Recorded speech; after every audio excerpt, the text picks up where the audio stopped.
শুভ সকাল বন্ধুরা, মঞ্জুলা ব্লগসে অনেক অনেক ভালোবাসা জানিয়ে আমি তোমাদের সঙ্গে শুরু করছি আমার নতুন ব্লগটা। তোমরা কেমন আছো? আশা করছি খুব ভালো আছো, আর তোমাদের ভালোবাসায় আমিও খুব ভালো আছি। এখানে দেখো মা তুলসীকে আর সূর্যদেবকে জল ঢেলে নিলাম, তারপর ফুল টুল দিয়ে প্রণামটাও সেরে নিয়েছি। তো এতটুকু দেখিয়ে দিলাম, তারপর চলে যাব আমার গোপু সোনাকে দিয়ে স্নান টান করিয়ে খেতে দিতে। সব ঠাকুরই আছে, তোমাদেরকে সবসময়ই আমি বলি। তো যাই হোক, পুজো দিয়ে টিয়ে নিয়ে আমি সোজা চলে আসছি রান্নাঘরে আমি চায়ের জল বসিয়ে দেব। তো চায়ের জলটা বসিয়ে দিচ্ছি। এখানে কিন্তু আমার নিরামিষ তরকারিও হয়ে গেছে, ডাল সেদ্ধও হয়ে গেছে, সেদ্ধ করে রেখেছি, পরে সোমবার দেব আর একটু গরম করে। তো এখানে আমি চা বসিয়ে নিচ্ছি। চা বসিয়ে দেখো চিনি নিয়ে আসতেও গেছি। এই যে দেখো, এই বড় বাটিটার মধ্যে এখানে ডাল আছে। আর আমার কিন্তু এই কয়েকদিন ধরে মুগ ডালই রান্না করতে হচ্ছে, তাও আবার কাঁচা মুগ ডাল। তো এটা মানে অনেক রোগের জন্যই ভালো কাঁচা মুগ ডালটা, গ্যাসও হয় না, ঠান্ডা থাকে পেট। আর মুগ ডাল ভাজলেই পরেই কিন্তু ওটা গরম হয়ে যায়। দেখো আমি নিরামিষ তরকারি সব মিলিয়ে রান্না করে রেখেছি। তো সকাল সকাল কিন্তু জামা কাপড় ছেড়ে টেরে নিয়ে আমি ডাল বসানো রান্না করা হয়ে গেছে। এখানে রান্না করেছি ডাল, নিরামিষ তরকারি, এখানে আছে আলু পটলের তরকারি আর মাছের ঝোল, বোয়াল মাছের ঝোল তো না, এটা কালিয়া আর কি বলতে পারো। আর এটা কিন্তু আজকের ভিডিও, আগে যেটা দেখিয়েছি ওটা আগের দিনের ভিডিওগুলো। তো আজকের ভিডিও প্রথম থেকে কাজ শুরু করে দিয়েছি। সকালবেলায় বারান্দাটা ভালো করে পরিষ্কার করে মুছে নিলাম। আর দেখছো এই যে দুবার করে মুছি। আমি প্রত্যেক দিনই সেটাই করতে হয় আমার, কোনো দিন আমি ধুয়ে দিই, কারণ জিনিসপত্রগুলো রাখে যেহেতু তো নোংরা হয়। আর আজ দেখো ফুলগুলো কত ফুল ফুটেছে, আজ জবা ফুল টুল অনেক কিছু ফুটেছে, লাল জবা, থোকা জবা, সেগুলোই তোমাদের সাথে শেয়ার করলাম। আর ফুল কিন্তু আমার আগেই ওঠানো হয়ে গেছে জামা কাপড় ছেড়ে। আর এই যে আমার গণেশ বাবাজিও বসে আছে, একদম ছোট্ট, কিন্তু আমার গণেশও কিন্তু অনেক ছোট। তো বুঝতে পারবে না যে কত ঠাকুর আছে ওখানে, কিন্তু অনেক ঠাকুরই আছে কিন্তু ছোট ছোট। তাই দেখিয়ে দিলাম, আমার গোপু সোনাকেও একটু দেখিয়ে দিলাম।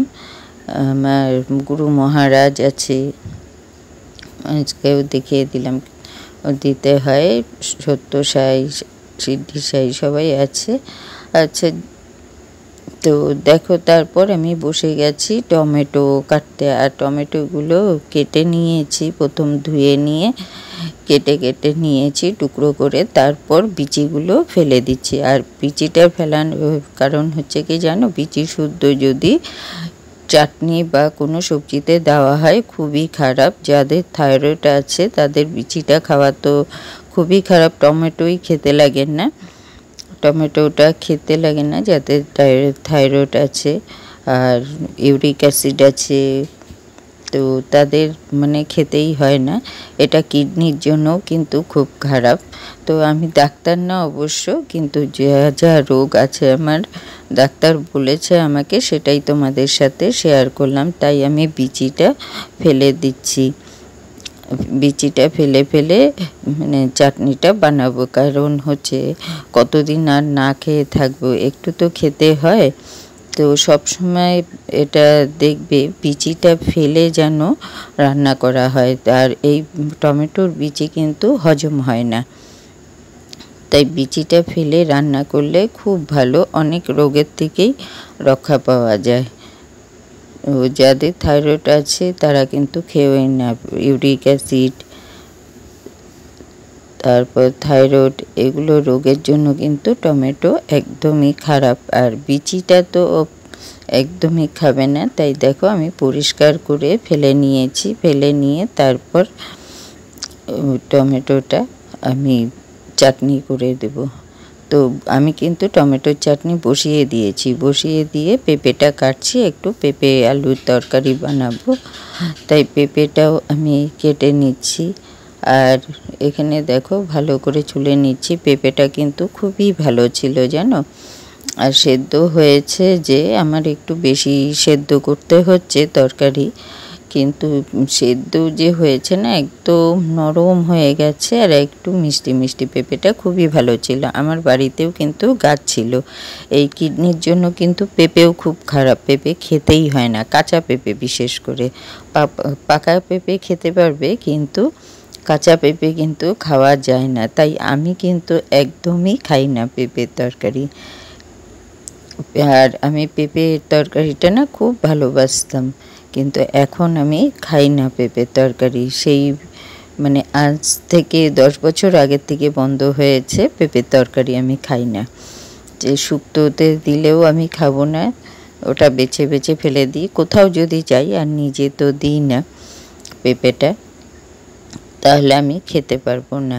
কিডনির জন্য খুব খারাপ কাঁচা পেঁপে, এটাও কিন্তু খেয়াল রেখো একটু। আমি জানি না, আমি ডাক্তার না যে তোমাদের এগুলো বলছি, কিন্তু আমাকে যা যা বলেছে, যেহেতু আমি একজন কিডনির পেশেন্ট, যার জন্য এগুলো আমি খাই না। কিডনি বলো, থাইরয়েড বলো, ইউরিক অ্যাসিড বলো, সবই আমার মধ্যে আছে। তো সেটার জন্যই বলছি যে খেয়েও না। যার যার এই অসুবিধাগুলো আছে, এই প্রবলেমগুলো আছে, তারা খেয়েও না। তো পেঁপেটা দেখো কেটে নিচ্ছি, আর পেঁপের মধ্যে কিন্তু এক ফোঁটাও বিচি ছিল না।